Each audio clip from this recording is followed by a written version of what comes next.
Level 1. The Initial Access Broker. The cursor blinks in the dead quiet of an unheated apartment. It is 3:14 a.m. You hit the return key.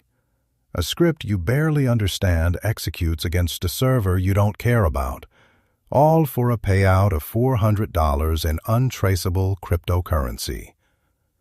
The progress bar crawls across the terminal. You hold your breath. You think you are a ghost. You think the virtual private network you bought with a stolen prepaid card makes you invisible to the world. You are at the absolute bottom of the digital food chain. You are an access broker. Your job is volume. You do not write the elegant code that destroys infrastructure, and you do not execute the grand strategies that bankrupt corporations. You are the digital equivalent of a street corner lookout. You run automated brute force vulnerability scanners against thousands of forgotten endpoints on the internet. You target regional dental clinics, municipal school districts, and small-town logistics companies. You look for human error, a lazy IT administrator who reused an old password, a default router configuration left exposed to the open web, or an unpatched vulnerability in legacy scheduling software. When your script catches a hit, you don't steal the data yourself. That requires infrastructure and nerve that you do not yet possess. You simply package the administrative credentials into a secure encrypted file and list it on a hidden Tor marketplace. You sell the key to a buyer whose handle is a string of random alphanumeric characters. 30 minutes later, $800 in Monero hits your hardware wallet. You tell yourself it is a victimless crime. You are just a locksmith pointing out a broken door. What the buyer does with that open door is not your responsibility. But 2 days later, you watch the local news. A major healthcare provider in your state has been paralyzed by a ransomware attack. Surgeries are canceled. Ambulances are rerouted.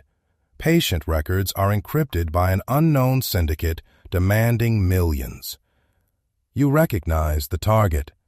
It was the access token you sold on Tuesday.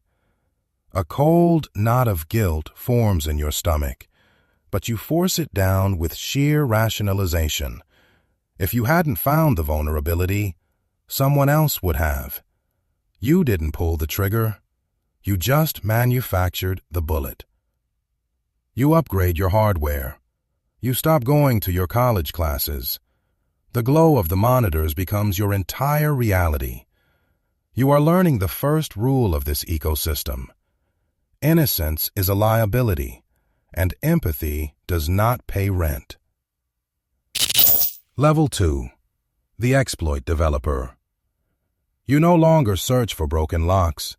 You engineer the tools that shatter them. You have evolved into an exploit developer, operating in the highly lucrative, deeply illegal gray market of zero-day vulnerabilities. The money scales up dramatically. You clear $40,000 in a single week, and none of it touches your legal name. Out of the damp basement and into a pristine, minimalist apartment in a city where nobody knows you. Your workspace is a fortress of 3 air-gapped machines. You buy obscure hardware, satellite communication uplinks, industrial control routers, proprietary point-of-sale terminals, and you tear them apart in your living room. You reverse engineer their firmware. You spend 16 hours a day staring at decompiled assembly language, looking for tiny, invisible cracks in their logic. When you find a zero-day flaw, a vulnerability that not even the software creators know exists, you write a weaponized script to exploit it. It is an intricate, beautiful puzzle. You spend 3 months crafting a payload that can bypass a top-tier corporate firewall without leaving a single log entry.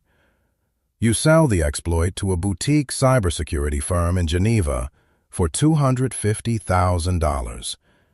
They make you sign an ironclad non-disclosure agreement. They tell you they use it for defensive security testing. You both know this is a lie. 2 weeks later, a foreign telecommunications giant suffers a catastrophic data breach. Dissidents in that country are rounded up by secret police based on location data extracted using your exact vulnerability. The blood spilled is real, even if your weapons only fire packets of data. You consider walking away. You look at your bank account.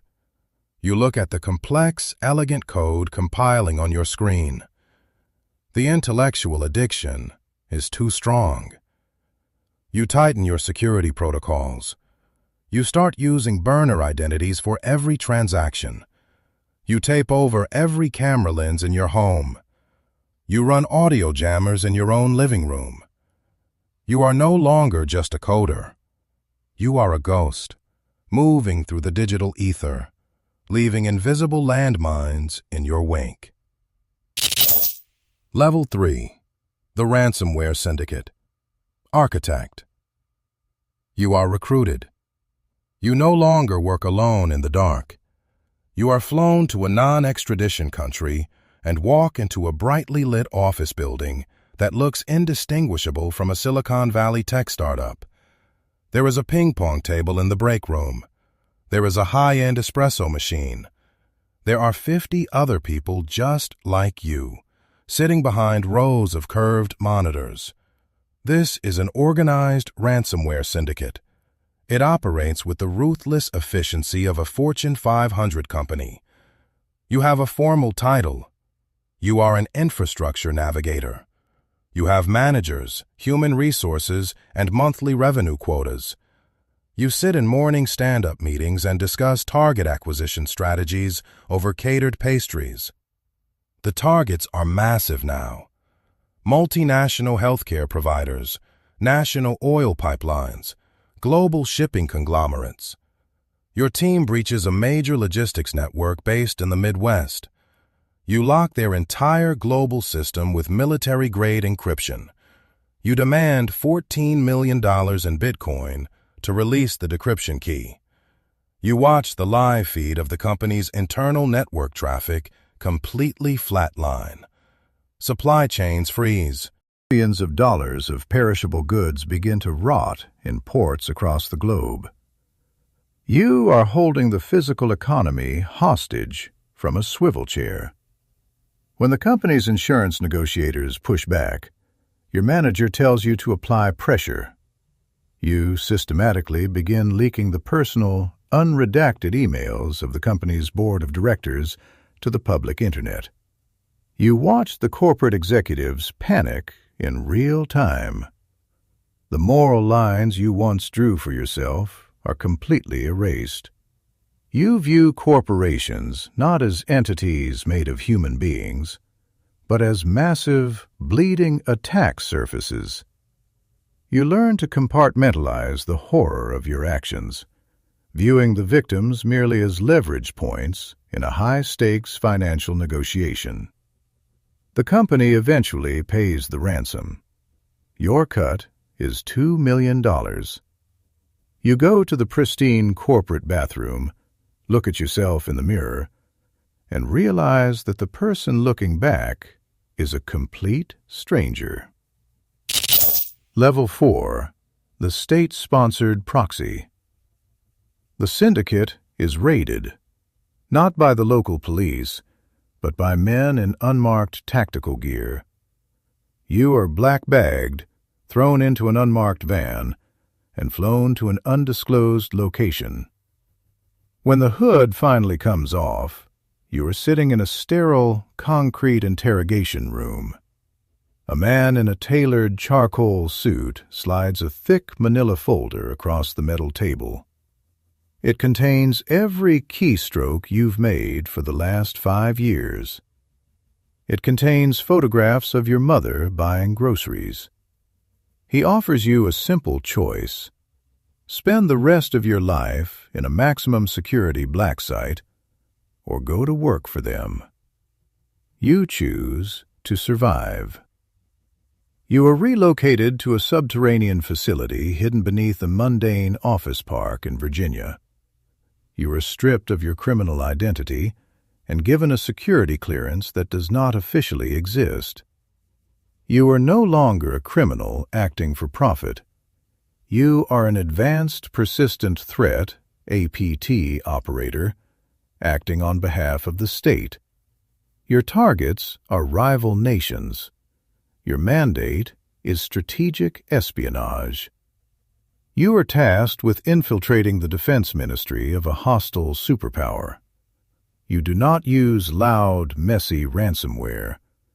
You deploy custom, fileless malware that lives entirely in the target's random access memory, leaving absolutely no trace on their physical hard drives. You compromise the home network of a high-ranking foreign general through a spear-phishing email disguised as a message from his daughter.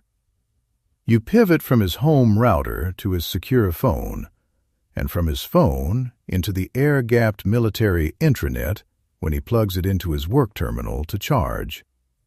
You establish persistence.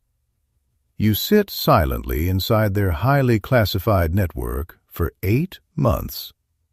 You read their weapons schematics. You download terabytes of data regarding their next-generation hypersonic missile propulsion systems. You exfiltrate the data in tiny, encrypted bursts disguised as routine background traffic. You tell yourself you are a patriot serving a higher geopolitical purpose. The state sanctions your crimes, replacing your moral gray area with a rigid, cold utilitarianism. But late at night, in the quiet of your heavily secured government housing, you realize you are participating in a shadow war that could escalate into physical, kinetic violence at any moment. Level 5. The Critical Infrastructure Saboteur. The Cold War turns hot. The gloves come off. You are moved from intelligence gathering to kinetic operations. Your job is no longer to steal data.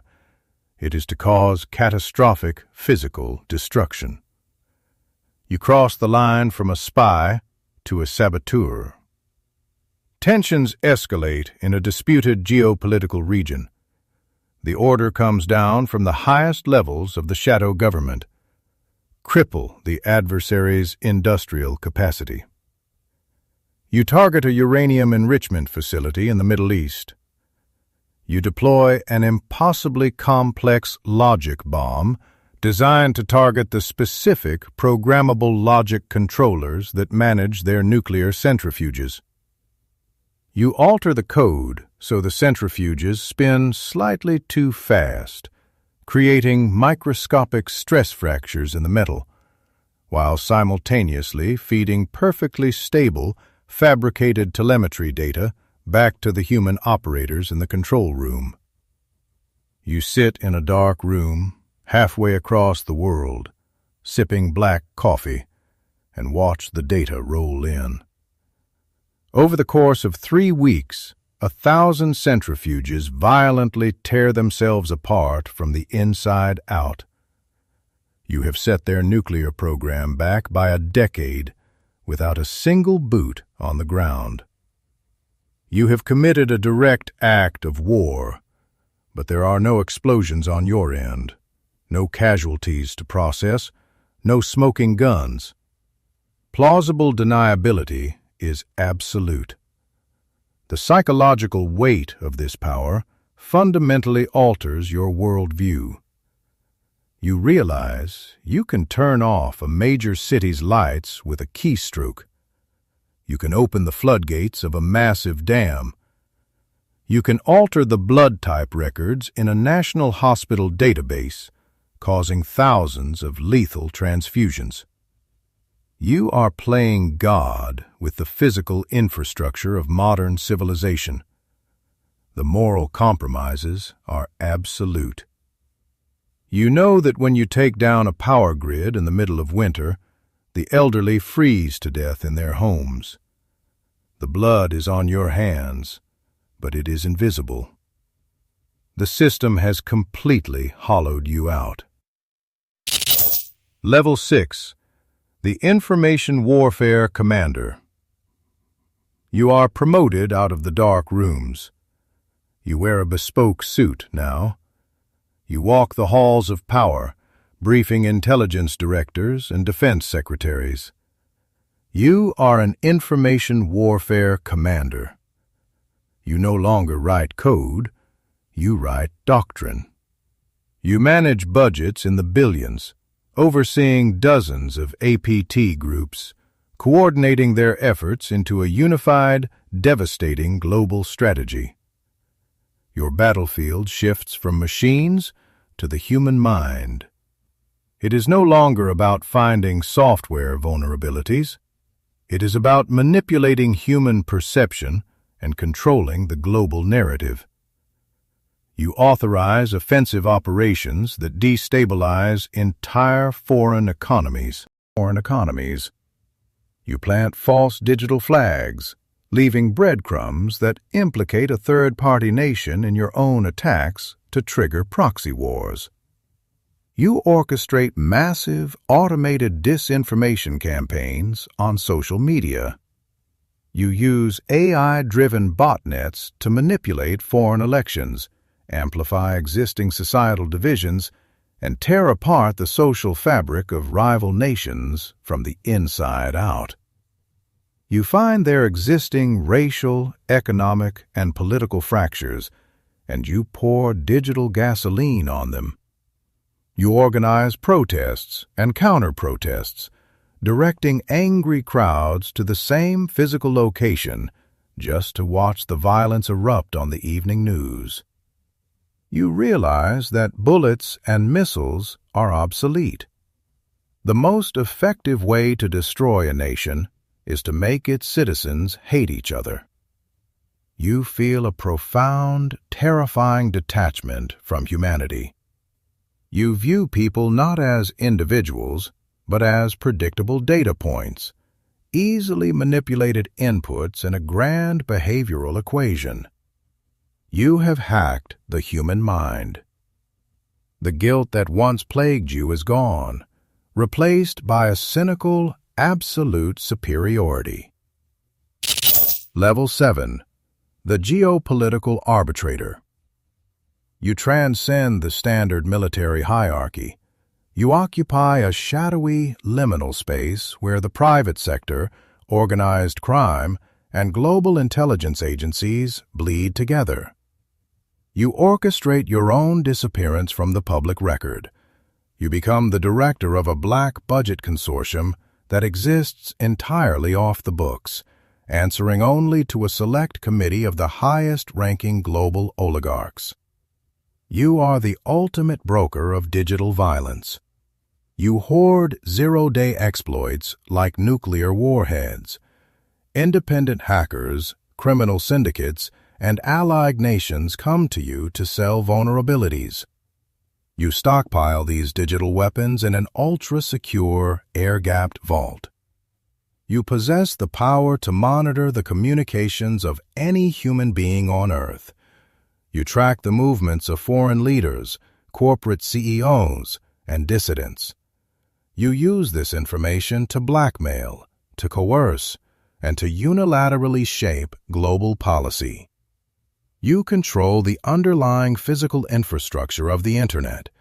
You ensure that every microchip manufactured in a specific region contains a microscopic, undetectable hardware backdoor. You ensure that the encryption standards adopted by global telecommunications companies have intentional mathematical flaws known only to your syndicate. You operate with absolute, terrifying impunity. If a rogue operator threatens to leak your secrets, you don't arrest them. You destroy their digital existence. You freeze their bank accounts, plant illicit material on their devices, and erase their identity until they cease to be human. But your isolation is absolute. You trust no one, because you know that every piece of technology in the world is compromised. You live in a Faraday cage, communicating only in analog. You are the most powerful person in the world, and you are entirely imprisoned by your own architecture. Level 8. The Architect of the Kill Switch. You reach the absolute pinnacle. There is no official title for what you are. You are the architect. You are one of perhaps 5 people on the planet who understand the true, catastrophic vulnerability of the global network. You operate from a brutalist, undisclosed bunker location, completely severed from normal human society. You do not launch attacks. You do not manage teams. Your sole responsibility is the maintenance and oversight of the kill switch. It is the ultimate weapon of last resort, a network of deeply embedded, impossibly sophisticated logic bombs planted quietly within the critical infrastructure of every major global power over the last decade. If your nation faces an existential threat, you have the sole authority to activate it. You can plunge the entire civilized world into the Dark Ages with a single command line. The environment is mythic in its silence. The server room hums with a low, constant, terrifying vibration. The massive monitors display a mesmerizing stream of global data. You watch the pulse of the Internet, seeing the invisible wars, the silent breaches, the constant churn of digital violence. You are untouchable, but you carry a weight that crushes the soul. You realize the ultimate truth of the system. Human beings are the vulnerability. Governments fall. Loyalty is bought and sold. To achieve true security, the human element must be removed. You automate your own empire, handing control over to an artificial superintelligence that anticipates geopolitical conflicts before they happen. You become obsolete to your own creation. You sit in the quiet dark, your hand resting near the terminal, listening to the hum of the servers. Somewhere, in a damp, windowless basement, a 19-year-old kid is staring at a command terminal. A single white cursor blinks on a sea of absolute black. He hits the return key. A firewall drops. The rush hits his veins. He thinks he understands the game. He doesn't, but he will.